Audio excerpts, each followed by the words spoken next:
किसी घने जंगल में गिद्धों का एक झुंड रहा करता था। उनका पूरा झुंड एक साथ उड़ान भरते और साथ ही शिकार करते थे। एक बार वो सभी उड़ते उड़ते किसी टापू पर पहुंच गए। वहां जाकर उसने देखा कि वहां बहुत सी मछली और मेंढक रहते थे। उन्हें वह टापू बहुत अच्छा लगा। उसके खाने पीने और रहने की सारी सुविधाएं उस टापू पर मौजूद थी। सभी गिद्ध उसी टापू पर रहने लगे। अब उन्हें शिकार के लिए कहीं जाना भी नहीं पड़ता था।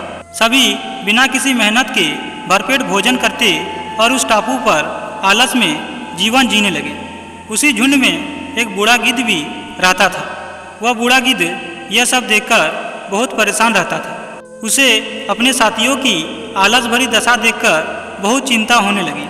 वे सभी गिद्धों को कई बार चेतावनी भी देता कि मित्रों, हमें फिर से शिकार के लिए उड़ान भरनी चाहिए ताकि हम अपना शिकार करने की कला को और भी मजबूत बनाए रख सके। अगर ऐसे ही आलस करेंगे तो एक दिन हम शिकार करना तक भूल जाएंगे। इसलिए हमें जल्द ही अपने पुराने जंगल में वापस जाना चाहिए। तभी उस बूढ़े गिद्ध की सलाह को सुनकर सभी गिद्ध हंसने लगे तथा उन सब ने उसका मजाक उड़ाने लगे। उन्होंने कहा कि बूढ़ा होने की वजह से इनका दिमाग खराब हो गया है, इसलिए ये हमें आरामदायक जीवन छोड़कर जाने की सलाह दे रहा है। यह कहकर गिद्धों के झुंड ने उस टापू से जाने से मना कर दिया। इसके बाद वह बूढ़ा गिद्ध अकेले ही वापस जंगल में लौट गया। कुछ दिनों के बाद उस बूढ़े गिद्ध ने सोचा कि बहुत समय हो गया, हमें अपने साथियों के टापू में जाना चाहिए। वहाँ पर अपने सगे लोगों और दोस्तों से मिलकर आता हूँ। परंतु जैसे ही वह बूढ़ा गिद्ध उस टापू पर पहुँचा, वहाँ की हालत देखकर वह हैरान रह गया। वहाँ का दृश्य बहुत भयावह था। उस टापू पर मौजूद सभी गिद्ध मर गए थे। वहाँ पर सिर्फ उनकी लाशें ही पड़ी थी। तभी उसे कोने में एक घायल गिद्ध दिखाई दिया। वह उसके पास गया और वहाँ की हालत के बारे में पूछा। तभी उसने बताया कि कुछ दिन पहले इस टापू पर चीतों का एक झुंड आया था, जिन्होंने उन पर हमला कर दिया और सबको मार दिया। हम लोग बहुत समय से ऊंचा उड़े नहीं थे, तो हम अपनी जान भी नहीं बचा सके। हमारे पंजे में उसके मुकाबला करने की क्षमता भी कम हो गई थी। उस घायल गिद्ध की बातों को सुनकर बूढ़े गिद्ध को बहुत दुख हुआ और उसने घायल गिद्ध से कहा कि जो व्यक्ति अपने जीवन में इन 5 बातों को गांठ में बांध लेता है, वो कभी मुसीबत में नहीं पड़ता है। पहला, शब्दों की बाजीगरी ना आना।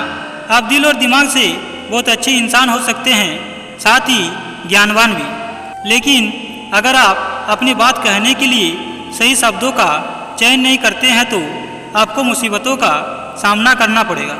आप किसी को अपना समझकर भले ही सच और सही बात बोलेंगे, लेकिन शब्द कड़वे होने के कारण वह व्यक्ति आपसे भावनात्मक रूप से दूरी बना सकता है, या आप किसी दूसरे तरह की मुसीबतों में फंस सकते हैं। मीठी वाणी मुसीबतों से बचा लेती है।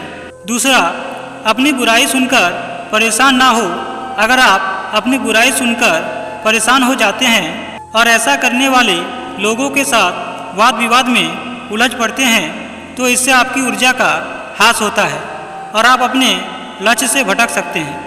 ऐसे लोगों को अनदेखा करते हुए अपने काम में बेहतर करना चाहिए, तभी आप अपने जीवन में कभी भी मुसीबतों में नहीं पड़ोगे। तीसरा, बिना सही राह जाने अपना लक्ष्य साधना। मित्रों, हमें अपना लक्ष्य तो पता होता है, लेकिन उसे पूरा करने का रास्ता नहीं पता होता। ऐसे में हम इधर उधर भटकते हुए कई बार गलत राह पर निकल पड़ते हैं और राह में आने वाली मुसीबतों के कारण दुखी होते रहते हैं। इसलिए जरूरी है कि जो लक्ष्य साधना हो, उसकी राह के बारे में जानकारी जुटाकर ही आगे बढ़ना चाहिए। ऐसा करने से आप कभी मुसीबत में नहीं पड़ोगे। चौथा, घमंड करना। सफलता और असफलता हमारे प्रयासों के परिणाम मात्र है। बुरे वक्त में रोते फिरना और अच्छे वक्त में घमंड दिखाना हमारे व्यक्तित्व की कमजोरी को दिखाता है।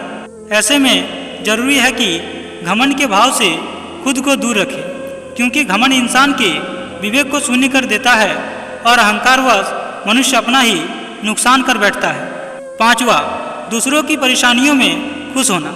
मित्रों, अहंकार होना स्वाभाविक प्रकृति है, लेकिन इस अहंकार को इतना बड़ा लेना कि यह आपकी बुद्धि को न्याय आपके लिए बहुत कष्टदायी हो सकता है। दूसरों को नीचा दिखाने और पीड़ा पहुंचाने से अगर आपको खुशी मिल रही है या दूसरों को खुश देखकर आप परेशान हो रहे हैं तो आप पतन के मार्ग पर बढ़ रहे हैं।